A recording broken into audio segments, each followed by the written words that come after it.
Hi, my name is Gordon Elliot and I'm running for school board. I'd like to take a few minutes tonight to answer a few questions and introduce myself to you a little better. Gordon, in reading the various newspaper articles about you, it is obvious that you have been an active member of our community, working with your church, Good Shepherd Early Childhood Center, and the Boy Scouts. What made you decide to run for the school board this year? Well, I've always had a strong love of community and I've thought about running for the board for several years. However, I've never really felt I'd had the time to do it well. That's recently changed with my having made the decision to stay home and care for my youngest child. I now think I would have the time to meet with people during the day, meet with the community, the school, and other districts to really make a difference and get things done. What would you like to do if elected to the school board? There are three things that I would like to focus on in order to maintain academic excellence while controlling costs. First, I'd like to get our school financials to a sustainable level, and that would involve negotiating our union contract. It would involve setting a facility plan to maintain our properties, and it also involves dealing with long-range costs such as unfunded mandates, taking a look at unfunded medical liabilities and certiorari claims. Now, one of the things that being on the budget task force for the last several years has shown me is there are no easy solutions. So this is also going to require some creativity to really make this work. What are some ways you would maintain academic excellence while keeping our taxes low in Irvington?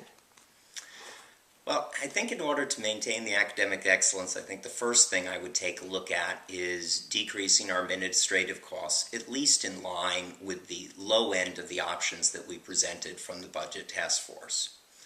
The second thing that we could take a look at is really focus ourselves on working with the village and some other nearby schools to find some areas of costs that we could share.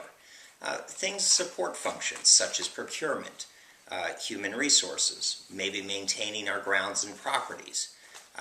Maybe it has to do with our bookkeeping or our payroll costs. Can you give me an example or two of the creativity you might choose to apply to help our school district? Yeah, one of the things that as you talk with people, everyone agrees teachers are what make the biggest difference in our children's academic experience. So one of the things that happens is when you take a look at a traditional school hierarchy, you have a pyramid. The superintendent has a series of administrators. Those administrators direct our teachers, who then work with our children. What if we were to invert that organization structure and we make this a child-focused organization? And we said, okay, teachers, what do you need in terms of curriculum, in terms of facilities, in terms of administrative support, in order to provide the best experience for our children? If we focused on taking a look at it from another way, we might find that we'd have a better service for our children, we'd be happier, and we might even be able to reduce costs. In the course of such a short campaign, what have you enjoyed most about running for elected office? That answer is really easy. It's been actually getting out there and talking to people.